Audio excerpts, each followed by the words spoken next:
Mars media நேயர்களுக்கும் அன்பர்களுக்கும் இந்த நாள் இனிய நாளாக அமைய எல்லாம் வல்ல இறைவனை பிரார்த்திக்கின்றோம்.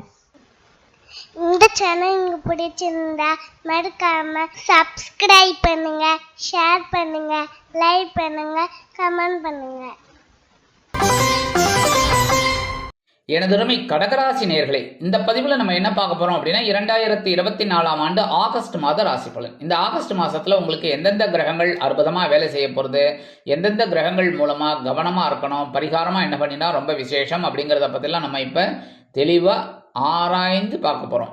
முதல்ல உங்களோட ராசிநாதன் சந்திர பகவான் விரயஸ்தானமாக 12ஆம் இடத்துல இருக்கார். மாத ஆரம்பத்துல அவர் அப்படியே சஞ்சாரம் பண்ணிட்டு இருப்பார். திரிலோக சஞ்சாரி அப்படியே சர்றன்னு 2.25 நாள் டக்கு டக்கு டக்கு டக்குன்னு ராசி மாறிட்டே இருப்பார்.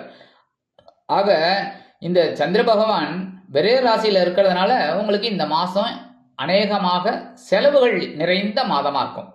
அது சுபகாரிய செலவுகளா இருக்கலாம், இல்ல குழந்தைகளோட கல்வி செலவு, இந்த மாதிரிலாம் செலவுகளா இருக்கலாம். 3-12 குடை அதிபதி புத பகவான் ஜென்மராசியில இருக்கார். ஜென்மராசினாலே சந்தோஷம்தான். புதன் இருந்தாலே அறிவுத்திறன் விருத்தியாகும். கல்வி பயிலும் மாணவ மாணவிகள் இந்த குழந்தைகளுக்குலாம் நல்ல ஒரு படிப்பு வரும். அதே மாதிரி தைரியம் கண்டிப்பா உண்டு. தன்னம்பிக்கை அதிகரிக்கும். எடுக்கிற காரியங்களை திறம்பட செய்து முடிக்கும் ஒரு வேலையும் உங்களுக்கு அற்புதமா நிறைவேறும். உத்தியோகத்தில் இருக்கிறவாலும் சரி, தொழில் வியாபாரத்தில் இருக்கிறவாலும் சரி, நல்லபடியான ஒரு முன்னேற்றத்தை கண்டிப்பா பார்ப்பீங்க. 31/8/2024 முதல் இந்த புத பகவான் தனவாக்கு குடும்பஸ்தானமாக 2ஆம் இடத்துக்கு வந்துடுறார். இனிமே இப்ப பட்ட கஷ்டங்கள்லாம் குறையும். ஒரு வருமானம் உங்களுக்கு கண்டிப்பா கிடைக்கும். கொடுத்த வாக்குறுதிகளை காப்பாற்றி மகிழ்வீர்கள். குடும்பத்திற்கு தேவையான சில முக்கியமான பொருட்களை வாங்கி மகிழ்வீர்கள். அடுத்தபடியா 4-11 குடை அதிபதி சுக்கிர பகவான் தனவாக்கு குடும்பஸ்தானமாக 2ஆம் இடத்துல இருக்கார். 2ஆம் இடத்துல இருக்கும் போதே உங்களுக்கு உறவினர்கள் ஆதரவா இருப்பார், உற்றார் உறவினர்கள். அதே மாதிரி வெளியூர் அல்லது வெளிநாட்டு பயணங்களின் மூலம் உங்களுக்கு நல்லவை கண்டிப்பாக நடைபெறும். அடுத்தபடியா தொழில் வியாபாரத்தில் கண்டிப்பா லாபம் உண்டாகும். ஏன்னா நீங்க ரொம்ப சின்சியரா கான்சென்ட்ரேட் பண்ணி வேலை செய்யறதுனால கண்டிப்பா உண்டு. அதே மாதிரி உத்தியோகத்துல நீங்க எதிர்பார்க்கிற அந்த சலுகைகள்லாம் கிடைக்கிறதுக்கு நிறைய வாய்ப்புகள் இருக்குங்க. அடுத்தபடியா இந்த 26/8/2024 இருந்து இந்த சுக்கிர பகவான் சகாயஸ்தானமாகிய 3ஆம் இடத்துக்கு வந்துடுறார். 3ஆம் இடம் அப்படின்னாலே சூப்பர். ஆனா இந்த இடத்துல நீச்சம் அடைகிறதுனால உறவினர்கள் விஷயத்துல கொஞ்சம் கவனமா இருக்கணும். வெளிநாடு வெளியூர் போகணும் அப்படிங்கும்போது அதை திட்டம் போட்டு செயல்படுத்துறது ரொம்ப நல்லதுங்க. 5-10 குடை அதிபதி செவ்வாய், 6-9 குடை அதிபதி குரு, 2 பேரும் இணைந்து உங்களுக்கு லாபஸ்தானத்துல இருக்காங்க. லாபஸ்தானம் அப்படின்னாலே அற்புதம். இந்த இடத்துல பார்த்தீங்கன்னா குரு மங்கள யோகம் கிடைக்கிறது ரொம்ப விசேஷம். அதாவது குருமங்கள யோகம் கிடைக்கிற ராசிகள்ல நீங்களும் ஒண்ணு. அதெல்லாம் நீங்க எடுத்துக்கணும். எடுத்துட்டு அதுக்கேற்ற மாதிரி சிச்சுவேஷனுக்கு ஏற்ற மாதிரி நீங்க அப்படியே போயிடணும். புரியுதா? 5-10 குடை அதிபதி செவ்வாய் அப்படிங்கும்போது லாபஸ்தானத்துல இருக்காரு அப்படின்னா தொழில் வியாபாரம் நல்லபடியா லாபமா போகும். சில பேருக்கு புதுசா தொழில் தொடங்கக்கூடிய ஒரு வாய்ப்புகளும் உண்டாகும். குழந்தைகள் ஆதரவா இருப்பா. குழந்தைகளின் மூலம் சில மகிழ்ச்சியான ஒரு நிகழ்ச்சிகள்லாம் உங்களுக்கு கண்டிப்பா நடைபெறும். சிறுடை பணியாளர்களாகிய காவல், இராணுவம், தீயணைப்புத்துறை, மருத்துவத்துறையில் வேலை பார்க்கும் அன்பர்களுக்கு எதிர்பார்க்கும் இடமாற்றம், பதவி மாற்றம், பதவி உயர்வு, சம்பள உயர்வு மிக அருமையாக வந்து சேரும். அடுத்தபடி அந்த குரு பகவான் 6-9 குடையவர். அதனால இந்த கடகராசியை சேர்ந்தவர்களுக்கு பார்த்தீங்கன்னா நிறைய பேருக்கு கடன் இருந்துகிட்டே இருக்கு. கரெக்டா? ஏதாவது ஒன்று வீடு வாங்கி அது கடன் இருக்கும், இல்லைன்னா வாகனம் வாங்கி அதில் ஒரு கடன் இருக்கும், இல்லைன்னா வீட்டுக்கு தேவையான பொருளை வாங்கி அதில் ஒரு கடன் இருக்கும். இந்த மாதிரிலாம் கடன் இருக்கும். அந்த கடனெல்லாம் எப்படி அடைக்கிறதுங்கிற ஒரு தெளிவு இல்லாமல் ஒரு இதில் இருக்கீங்க. ஆனால் இந்த குரு பகவான் லாபஸ்தானத்தில் இருக்கிறதுனால இதெல்லாம் அடைக்கிறதுக்கு ஒரு வழியை காமிப்பார். உத்தியோகத்தில் கடுமையாக போராடுவீங்க, அதுக்கு உண்டான ஒரு இன்சென்டிவ் அதெல்லாம் கிடைக்கிறதுக்கு வாய்ப்பு இருக்குது. தொழில் வியாபாரம் லாபமாக போகும். சரியா? அதே மாதிரி இந்த குருவோட பார்வைங்கும் போது 5ஆம் பார்வையா உங்களோட சகாயஸ்தானத்துல விழுறதுனால தைரியமா ஒவ்வொரு வேலைகளையும் அற்புதமா செய்வீங்க. உடன்பிறப்புகள் அனுகூலமா இருப்பா. அரசியல்வாதிகளுக்கெல்லாம் அற்புதமான ஒரு முன்னேற்றம் கண்டிப்பாக கிடைக்கும். அடுத்தபடியாக 7ஆம் பார்வையா உங்களோட பஞ்சமஸ்தானத்தை பார்க்கறதுனால பூர்வீக சொத்துக்கள் உங்க கைக்கு வரத்துக்கு வாய்ப்புகள் இருக்குங்க. புனித பயணம் உங்களுக்கு வெற்றியை கொடுக்கும். அதே மாதிரி குழந்தைகள் ஆதரவா இருப்பா. குழந்தைகளின் மூலம் மனமகிழ்ச்சி உண்டாகும். அடுத்தபடி அந்த குழந்தைகளுக்கு திருமண யோகம் கூடி வரும். ஏன்னா அடுத்ததா 9ஆம் பார்வை உங்களோட களத்திரஸ்தானத்துல விளையாடுது. திருமணமாகாத குழந்தைகளுக்கு திருமணம் அற்புதமாக நிறைவேறும். நல்ல வரன் கண்டிப்பாக அமையும். சுபகாரி நிகழ்ச்சிகளில் கலந்து கொண்டு மகிழ்வீர்கள். 26/8/2024 முதல் இந்த செவ்வாய் பகவான் எங்க வரப்போறார் பார்த்தீங்கன்னா 12ஆம் இடமாகி விரைய ராசிக்கு வந்துடுறார். இனிமேல் செலவுகள் கண்ணாபின்னான் இருக்கும். சில பேருக்கு பார்த்தீங்கன்னா இடமாற்றம் இனிமையாக அமையும். அதாவது வேற வீட்டுக்கு போகலாம், அப்படின்னு நினச்சிட்டு இருக்கிறவாளுக்கெல்லாம் ஒரு நல்ல வீடு கண்டிப்பாக கிடைக்கும். அதாவது வாடகைக்கு. சில பேருக்கு பார்த்தீங்கன்னா வீடு வாங்கிட்டு கூட போயிடலாம் அப்படின்னு நினைக்கலாம். ஏன்னா கடகராசிக்கு வந்து சாதாரணமாக சரராசிங்கிறது சொல்கிறது. அதனால் என்ன பண்ணலாம், நல்ல வீடு வாங்கிடலாமா அப்படின்னு நினைக்கும் போதெல்லாம் அந்த உச்சிதமான ஒரு காலம் இப்போ. அதனால தாராளமாக நீங்கள் இந்த நேரத்தில், ஏன்னா செவ்வாய் வந்து பூமிக்காரகன், மங்களக்காரகன் வேற. அதனால் இந்த நேரத்தில் நீங்கள் இந்த முடிவெல்லாம் எடுத்தீங்கன்னா உங்களுக்கு ஒரு வீடு அமையறதுக்கு வாய்ப்பு இருக்குது. அதாவது வீடு வேணும், வாங்க முடியும்னு நினைக்கிறவாளுக்கு நீங்கள் உடனே கேட்கலாம், கடகராசியை சேர்ந்த எல்லோரும் இதை ட்ரை பண்ணலாமான்னு. ஏன்னா அவங்க வந்து சாதாரணமாக இருப்பாங்க. என்ன அவங்க போய் எதிர்பார்க்க முடியுமா? திட்டம் போட்டிங்கன்னா, இப்போ வீடு வாங்கணும்னு நீங்கள் முயற்சி எடுத்து திட்டம் போட்டிருந்தீங்க அப்படின்னா இந்த நேரம் உங்களுக்கு நல்ல நேரம், உபயோகப்படுத்திக்கலாம். அடுத்தபடியாக தனவாக்கு குடும்பஸ்தானாதிபதி சூரிய பகவான் ஜென்மராசியில் இருக்கார். செம்ம டென்ஷன். கரெக்டா?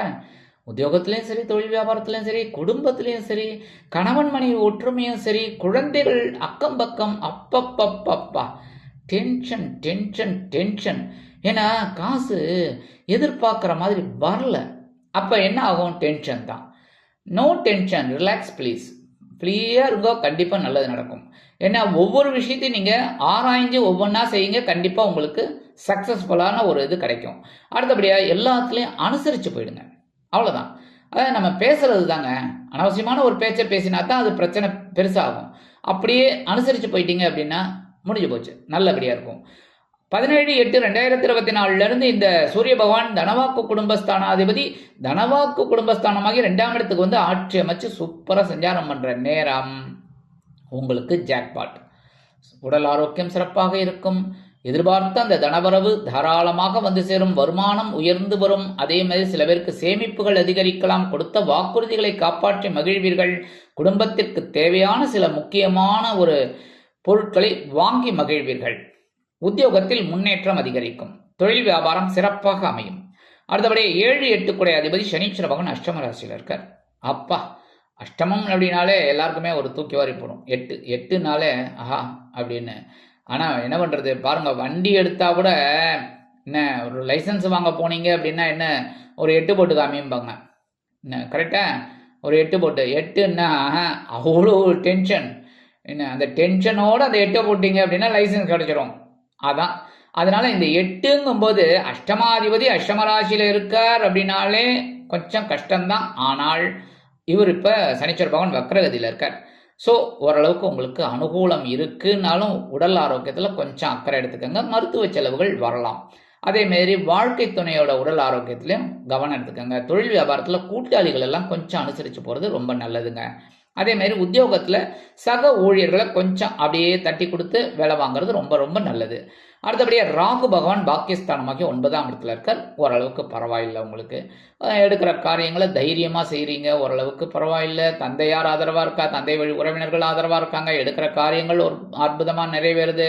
அதேமாரி வெளிநாடு இல்லை வெளியூர் போயிட்டு படிக்கணும்னு நினைக்கிற குழந்தைகள், இல்லைன்னா உத்தியோகம் பார்க்கணும்னு நினைக்கிற குழந்தைகளுக்கெல்லாம் ஒரு அற்புதமான ஒரு சூழ்நிலை கண்டிப்பாக அமையும். ஏன்னா எல்லாமே பிரம்மாண்டமாக தான் நீங்கள் யோசிப்பீங்க. அப்போ கண்டிப்பாக இதெல்லாம் நடக்கிறதுக்கு வாய்ப்புகள் இருக்குங்க. அடுத்தபடியாக கேது பகவான் ஞானக்காரகன் கேது பகவான் சகாயஸ்தானமாகிய 3ஆம் இடத்துல இருக்கார். இப்போ என்ன பண்ணணும்னா முயற்சிகள், முயற்சிகளை மேற்கொள்ளுங்க. கண்டிப்பாக ஒரு சக்ஸஸ் கண்டிப்பாக கிடைக்கும். ஏன்னா எப்போவுமே இப்போ உத்தியோகம் தேடிட்டு இருக்கிற குழந்தைகள்லாம் கண்டிப்பாக ஒரு முயற்சிகளை கொண்டு வந்தீங்க அப்படின்னா நல்ல ஒரு உத்தியோகம் கண்டிப்பாக கிடைக்கும். அதேமாதிரி தொழில் வியாபாரத்துலையும் நீங்கள் இப்படிலாம் வேலை செய்யணும் அப்படிலாம் வேலை செய்யணும் அப்படின்னு நினச்சி செய்யுங்க.